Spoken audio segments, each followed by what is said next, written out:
Hola a todos y bienvenidos un hermoso día más al canal de Perros de la Guerra. Hoy hablaremos de la célebre batalla de Mícale, en la que los griegos dieron el golpe de gracia a lo que restaba de la flota persa de Salamina.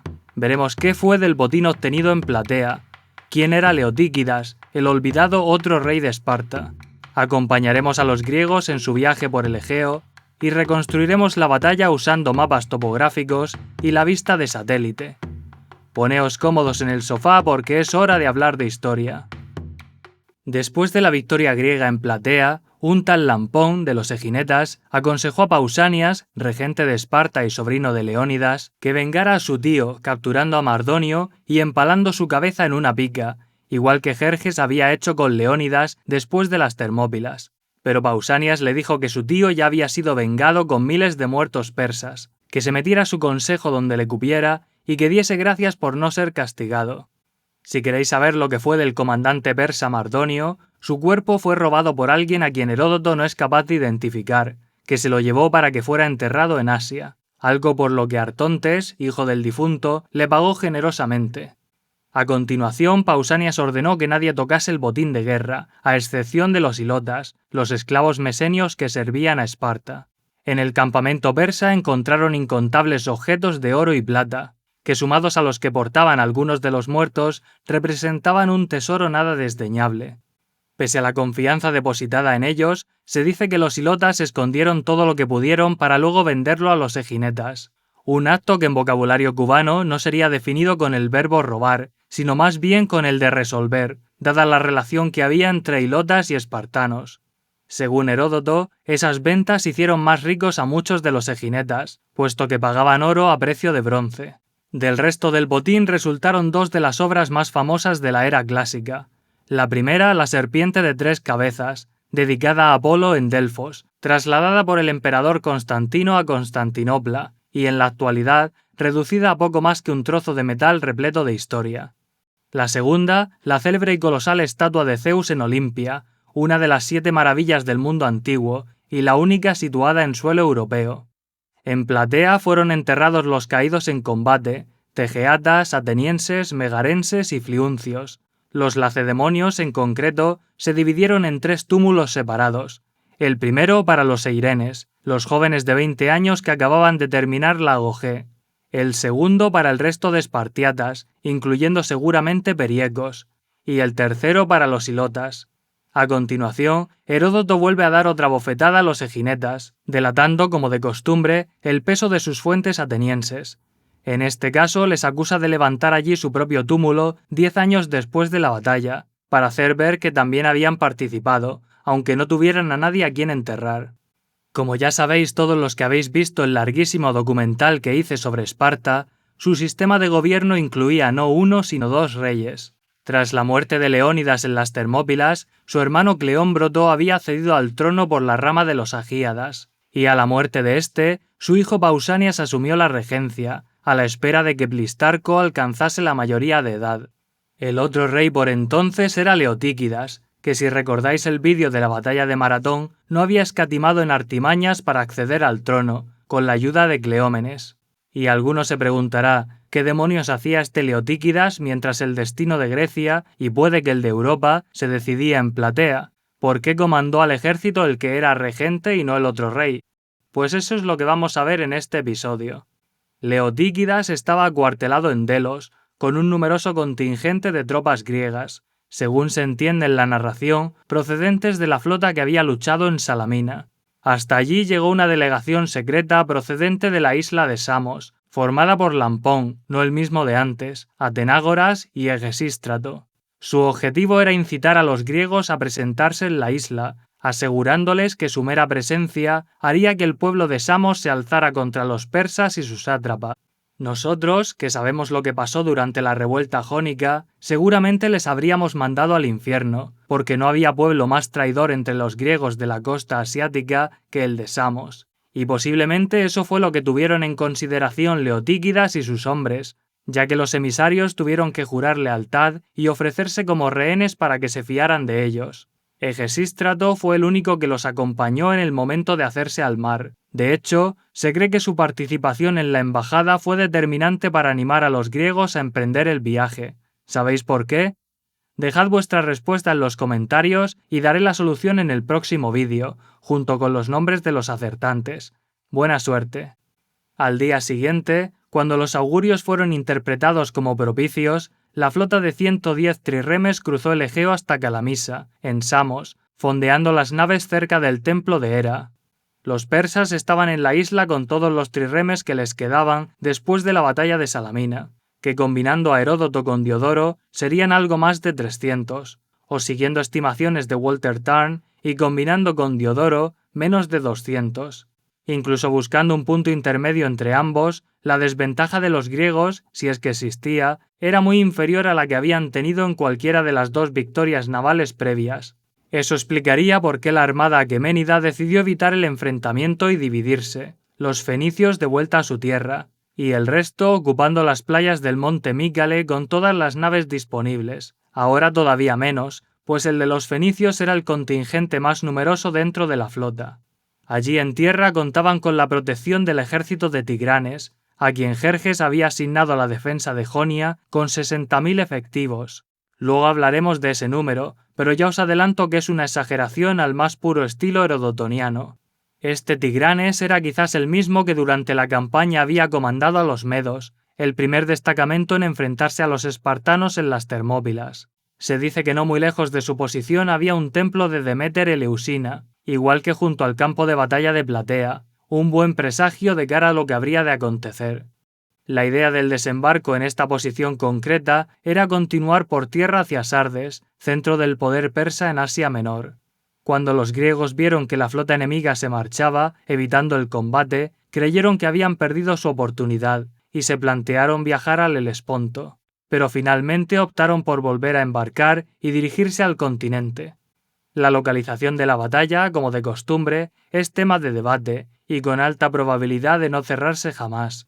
Heródoto solo menciona el monte Mícale y un par de arroyos que no podemos identificar sobre el mapa. Yo para la reconstrucción voy a usar la propuesta de Gromeyer, que en ausencia de pruebas arqueológicas suele presentar escenarios muy adecuados a la narración. En este caso, el campamento persa habría estado junto a la ciudad moderna de Atburgaz. Recordad que por entonces la bahía aún no había sido colmatada por el río Meandro, y que la línea de costa, como os enseñé hace poco, basándome en un estudio del Instituto danés, habría estado más o menos por aquí. Si simulamos sobre el mapa las medidas de un campamento republicano para 2 legiones romanas, que serían menos de 20.000 soldados, vemos que el terreno se nos empieza a quedar bastante justo. La primera señal que lo de 60.000 efectivos sería una gran exageración. Pasemos ahora al plano topográfico para la reconstrucción de la batalla. Alrededor de los barcos, los persas construyeron una empalizada, tanto para su defensa como para que sirviera de refugio a las tropas de tierra si las cosas se torcían. Eso nos dice que el ejército de Tigranes no estaba allí primero, sino que había llegado procedente de otro lugar. De no haber sido así, habrían reutilizado o ampliado su campamento, en lugar de construir uno nuevo. Leotíquidas, obrando igual que Temístocles después de la batalla de Artemisio, pasó tan cerca como pudo de tierra, y pidió a su heraldo que se dirigiera a los jonios que formaban parte del ejército persa. Estas fueron sus palabras. Hombres de Jonia, todos los que podáis oírme, prestad atención a lo que os digo, pues nada entenderán los persas de lo que os pediré. Cuando comience la batalla, que cada hombre recuerde, primero su libertad, y segundo el grito de guerra, Ebe. Vosotros que me oís, llevad este mensaje a los que no pueden hacerlo. Estas tácticas parecen haber sido frecuentes y muy útiles cuando se empleaban contra ejércitos multiculturales como el de Jerjes. En el mejor de los casos, los persas no entenderían el mensaje, y los jonios quizás se animasen a traicionarles durante la lucha. En el peor de los casos, los persas descubrirían lo que había dicho el heraldo y desconfiarían de los jonios en adelante. Así que era lo que se conoce como un escenario win-win para los griegos. Los jonios, por cierto, ya estaban bajo sospecha, porque a la llegada de la flota persa desde Grecia habían libertado a 500 cautivos y los habían devuelto a Atenas con provisiones para el viaje. Por ese motivo, y por lo que fuera que hubiera dicho el heraldo de Leotíquidas, Tigranes optó por prevenir y le quitó a los samios sus armas. A los de Mileto les ordenó guardar los pasos de montaña con el pretexto de que eran los que mejor conocían el terreno, pero con el objetivo real de mantenerlos alejados de la lucha. Los griegos tocaron tierra no muy lejos de allí, otra demostración de que los desembarcos con oposición en el mundo clásico eran una rareza reservada al cruce de ríos, teniendo en cuenta que contaban con 110 trirremes, excluyendo a los remeros, y por muy cargados que fuesen, el número de hoplitas habría oscilado entre 3.000 y 5.000. Eso tiene mucho sentido, porque recordad que simultáneamente el destino de Grecia se estaba decidiendo en Platea, y allí era donde más necesarios resultaban sus hombres. Sin embargo, vuelve a plantearnos serias dudas sobre los supuestos 60.000 persas de Heródoto. Aunque hubiese 1 kilómetro de amplitud para formar a las tropas junto a la ladera de la montaña, la profundidad de la línea habría sido completamente absurda para una hueste tan numerosa. Walter Tarn, en 1908, propuso a Tigranes como Miriarca, al mando de 10.000 hombres, y Peter Green, en 1924, llegaba a la misma cifra quitando un cero a Heródoto y asumiendo la presencia de 4.000 marinos. Después de todo, Diodoro mencionaba la presencia de 100.000 hombres en total, que sin un cero serían también 10.000. Esa es la cifra que vamos a usar nosotros en adelante, y veréis que números más elevados resultan ridículos en la reconstrucción. Mientras los griegos avanzaban contra el enemigo, se dice que vieron un cuerpo flotando en el agua, y que a partir de ese detalle dedujeron que sus compatriotas habían derrotado a los persas en Platea. Esto es una estupidez como un templo, porque ni el cadáver habría llegado hasta allí tan deprisa, ni habrían podido saber que era un muerto de Platea, ni mucho menos que por un muerto habían ganado la batalla. Algunos autores modernos, para justificar que Platea y Mícale fueron el mismo día, han propuesto que Leotíquidas se inventó una victoria para elevar la moral, sin saber lo que había pasado en realidad. O como Peter Green, que trasladaron la noticia mediante un sistema de fuegos, parecido al del Señor de los Anillos. La explicación más plausible, en cualquier caso, es la obvia, que Platea y Mícale no se lucharon el mismo día. Primero se luchó Platea, y unos días más tarde Mícale, cuando ya sabían de la victoria. Las fuentes las fechan el mismo día porque eso reforzaba su creencia en que los dioses habían intervenido para dar la victoria a Grecia. En el flanco derecho de los griegos, situado junto a la costa, estaban los atenienses, los corintios, los sicionios y los trecenios, mientras que los espartanos y seguramente otros contingentes menores se hallaban en el izquierdo. Este punto es muy importante, porque si os fijáis en la topografía del terreno, independientemente de si esta localización es correcta o no, las faldas del monte Mícale quedaban a la izquierda del avance. Por ese motivo el flanco derecho hizo contacto con el enemigo en primer lugar. ¿Cuánto tiempo antes? Según Heródoto, tanto como para que al llegar los espartanos, la batalla estuviera ya decidida y el enemigo en fuga. Según teorías modernas, muy probablemente el retraso no fue demasiado significativo. Primero, porque estarían en inferioridad numérica, tanto si sus enemigos eran 10.000 como si eran 100.000. Segundo, porque combatir sin un flanco dejaría vulnerables a los que estaban en el centro. Y tercero y más importante, porque Heródoto dice que tardaron un tiempo en percatarse de que los espartanos no habían llegado aún. Y diréis, ¿cómo es posible que los del centro no se hubieran dado cuenta de que no había nadie a su izquierda? Pues porque toda la parte de Mícale, en Heródoto, está basada en fuentes atenienses, y fueron los atenienses, en el extremo opuesto, los que tardaron en darse cuenta, y los que exageraron después el retraso para restar méritos a sus rivales espartanos. En cualquier caso, los persas mantuvieron la línea durante un periodo de tiempo indeterminado, aunque finalmente sucumbieron al miedo y se retiraron de vuelta a su campamento.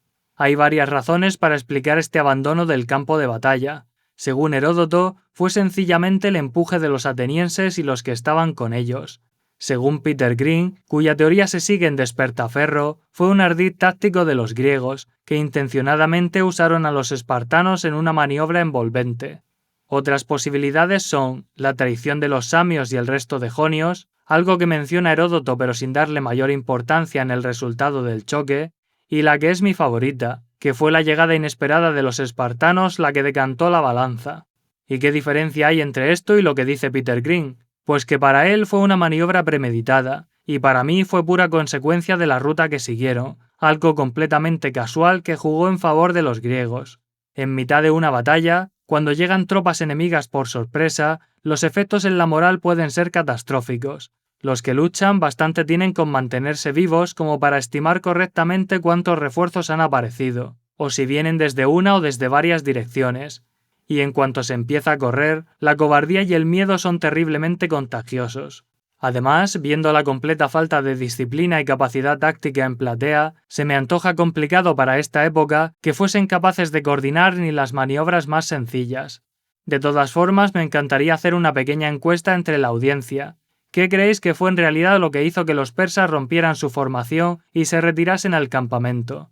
Hacedmelo saber en los comentarios a ver cuál es el veredicto del pueblo. Ahora sigamos. Cuando los griegos rompieron las defensas y penetraron la empalizada enemiga, Heródoto dice que los únicos que se quedaron a luchar hasta el final fueron los persas. Y diréis, ¿persas no eran todos o qué pasa aquí? La realidad es que en la narración solemos simplificar y llamarlos persas, pero incluían tropas de muy diversas etnias, medos, indios, bactrios, libios, y parad el vídeo para leerlos todos porque son muchos más. Esta información la explico en profundidad en el episodio de las Termópilas, por si aún no lo habéis visto. En la lucha murieron los dos comandantes del ejército de tierra persa, Tigranes y Mardontes, pero los dos almirantes se salvaron, Artaíntes e Itamitres, bien porque habían estado embarcados todo el tiempo o porque tenían todo listo en sus naves para escapar. Los milesios, que guardaban las rutas de montaña, tenían que haber guiado a los persas hasta las cimas, para ponerse a salvo en terreno elevado, pero lo que hicieron fue darles un rodeo y llevarlos de regreso al campo de batalla.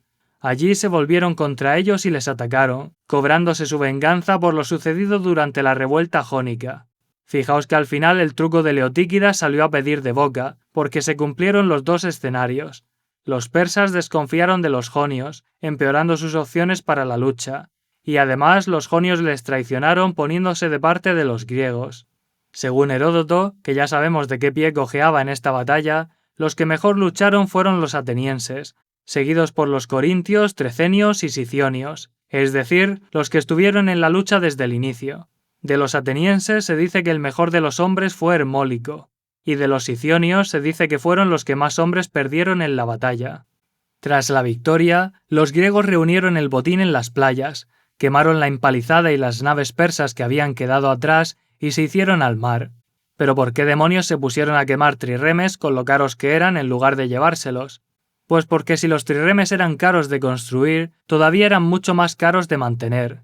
Las condiciones de conservación fuera del agua eran muy exigentes para preservar la madera.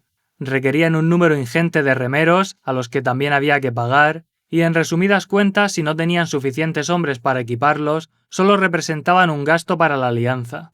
El contingente griego hizo una parada en Samos, donde se debatió qué hacer con las gentes de las ciudades jonias. Pensad que por muchas batallas que ganasen, en cuanto se fueran de allí, Jerjes descargaría su furia sobre quienes le habían traicionado. No podían estar constantemente vigilantes al otro lado del Egeo para protegerles. Los del Peloponeso, incluyendo Esparta, siempre pragmáticos, propusieron trasladar a todos los habitantes de estas ciudades al continente europeo, para instalarlos en las tierras de los pueblos que habían servido del lado de los invasores. Véase Macedonia, Tesalia, Tebas, y conociendo a los espartanos, seguramente tenían también en mente a su vecino Argos, que se mantuvo neutral. Los atenienses, por razones obvias, tenían un sentimiento muy diferente ante la idea de abandonar sus colonias. Finalmente fue su discurso el que se impuso en la toma de dos decisiones. Primero, incluir en la alianza a los isleños, Samos, Quíos y Lesbos. Y segundo, navegar hacia el Helesponto para derribar los puentes de Jerjes, en caso de que siguieran aún en pie. Los pocos persas que escaparon a la batalla por las rutas de montaña consiguieron llegar hasta Sardes, capital de la satrapía de Lidia. Durante el trayecto, Masistes, hijo de Darío y hermano de Jerjes, acusó al almirante Artaíntes de ser un cobarde, y Artaíntes se enfadó tanto que desenvainó y se lanzó contra él. Pero un tal Genágoras le agarró a tiempo y le derribó con una llave digna de Ilia Topuria. Como recompensa, Jerjes le nombró sátrapa de Cilicia, a Genágoras, no a Topuria. Al hilo de esto os contaré una de esas anécdotas que resultan interesantes incluso para los escépticos que no nos las terminamos de creer. Resulta que estando Jerjes en Sardes, se encaprichó de la mujer del susodicho Masistes, pero como no conseguía nada de ella, se le ocurrió que casando a su hijo con su sobrina podría tener más opciones de estar cerca de la madre. Al final lo que pasó fue que se enamoró también de la sobrina, y la convirtió en su amante. Las cosas se torcieron cuando Amestris, esposa de Jerjes, le regaló al rey una hermosa túnica bordada. Este se la puso y fue a enseñarle a su sobrina amante lo bien que le quedaba, y como estaba tan contento con ella, le ofreció cualquier cosa que quisiera como pago a sus favores. La astuta joven le pidió entonces la túnica, y Jerjes, que sabía que eso destaparía su relación ante todo el mundo, intentó que cambiara de idea ofreciéndole oro, ciudades y ejércitos. Pero no consiguió nada y al final tuvo que ceder a sus deseos. Amestris descubrió el pastel y decidió que se vengaría, pero de la madre de la joven, que para ella era la culpable de todo. Esperó al banquete de celebración del cumpleaños de Jerjes, que era un día señalado en que el rey hacía regalos a sus súbditos, y cuando le llegó el turno para pedir, solicitó que le fuera entregada la esposa de Masistes. Jerjes, obligado por ley a dar lo que se le solicitaba, tuvo que acceder al deseo de su mujer, aun sabiendo el destino que aguardaría a la pobre esposa de Masistes. A su hermano le dijo que se despidiera de ella, y que a cambio le entregaría a su hija en matrimonio. Pero como Masistes se negó respetuosamente, Jerjes se cabreó y le dijo que ya no tendría ni a la una ni a la otra. Para terminar esta hermosa historia, Amestris ordenó a los guardias de Jerjes que mutilasen brutalmente a la mujer de Masistes y que echasen los pedazos a los perros. Después la envió de vuelta a casa con su exmarido. Tal fue la furia de Masistes que partió en el acto hacia la Bactria, con intención de iniciar allí una revuelta apoyado por los sacas. Aunque sus planes llegaron a oídos de Jerjes y envió al ejército a interceptarle, dándole muerte a él y a todos sus hijos. Ahora, si os compadecéis de Masistes, podéis apoyarle a él y al canal suscribiéndoos, comentando y dejando un like por si acaso se os olvida al final del vídeo. Volviendo con los griegos, la flota tuvo que detenerse por el mal tiempo en Lectum. Después alcanzaron por fin el Helesponto, donde comprobaron que los puentes habían sido ya desmantelados. Aquello fue obra de un comandante persa llamado Oebazo, que acto seguido había capturado Sestos, la ciudad mejor fortificada de la región, con intención de usarla como bastión defensivo. Los espartanos decidieron en aquel momento que su papel en la guerra había acabado, pero los atenienses, comandados por Jantipo, se quedaron para atacar el Quersoneso Tracio. Esto, que puede sonaros algo insignificante, es un reflejo de lo que sería más tarde el modelo aislacionista espartano, concentrando su poder en el Peloponeso, y el modelo expansionista o imperialista ateniense, la Liga del Peloponeso y la Liga de Delos, dos potencias que seguirían caminos separados hasta la inevitable confrontación en la Primera Guerra del Peloponeso. Lo que nos lleva a una nota muy interesante que quería dejaros para cerrar la campaña greco-persa. De las guerras médicas surgieron tres héroes inolvidables: Temístocles en la batalla de Salamina, Pausanias en la batalla de Platea y Leotíquidas en la batalla de Mícale, que acabamos de reconstruir. ¿Os imagináis lo que fue de ellos? Pausanias, que había comandado el mayor ejército griego jamás reunido, ocupó tiempo después para la alianza parte de Chipre y la ciudad de Bizancio. Pero sus formas de gobierno no gustaron mucho a sus aliados y fue acusado de traición, supuestamente por pactar con Jerjes y por pretender la mano de una de sus hijas. Como las cartas que se enviaba con los persas contenían instrucciones para que asesinaran a quienes se encargaban de llevarlas, no había pruebas en su contra. Hasta que uno de esos mensajeros, sospechando que algo raro pasaba, abrió la carta que se le había encomendado y sacó todo a la luz. Se dice que mientras los éforos decidían qué hacer, Pausanias se refugió en el templo de Atenea. Según Diodoro, fue su propia madre la que puso el primer ladrillo en la puerta, y sus paisanos los que terminaron de tabicarla, encerrándole dentro para que muriese de hambre. Aunque según Tucídides, le sacaron del templo justo antes de morir, para no ofender a la diosa Atenea mancillándolo. En cuanto a Temístocles, el más grande de los atenienses de aquellos días, tras cabrear a los espartanos reconstruyendo las fortificaciones de Atenas y uniendo la ciudad al puerto del Pireo con una larga muralla, consiguió que le acusaran de haber colaborado con Pausanias en sus traicioneros planes. Los atenienses le absolvieron inicialmente, pero después le condenaron al ostracismo. En su exilio pasó un tiempo en Argos, otro tanto en Molosia, y acabó en Asia al servicio de Artajerjes, gobernando según Diodoro las ciudades de Lámsaco, Miunte y Magnesia, donde finalmente murió.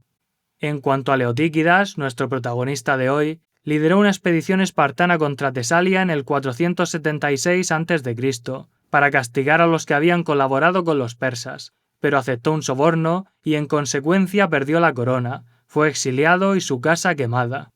Recuperando esas palabras del final de la película del Caballero Oscuro y tomando como ciertas las fuentes clásicas, estos tres hombres habrían sido los héroes que Grecia necesitaba, pero no los que merecía. Sin embargo, hay bastantes dudas sobre la validez de las acusaciones, y quizás sus castigos solo tuvieron como objetivo derribar a quienes se habían alzado demasiado sobre el resto. Ahora, si os ha gustado el vídeo, os animo a que dejéis un like, os suscribáis y que de esa forma tan sencilla apoyéis este proyecto de difusión histórica. Muchas gracias a todos los que colaboráis económicamente con el canal para que dure infinitos años. Y nos vemos muy pronto con Alejandro Magno en el asedio de Halicarnaso. Que tengáis un buen día, un saludo y hasta la próxima.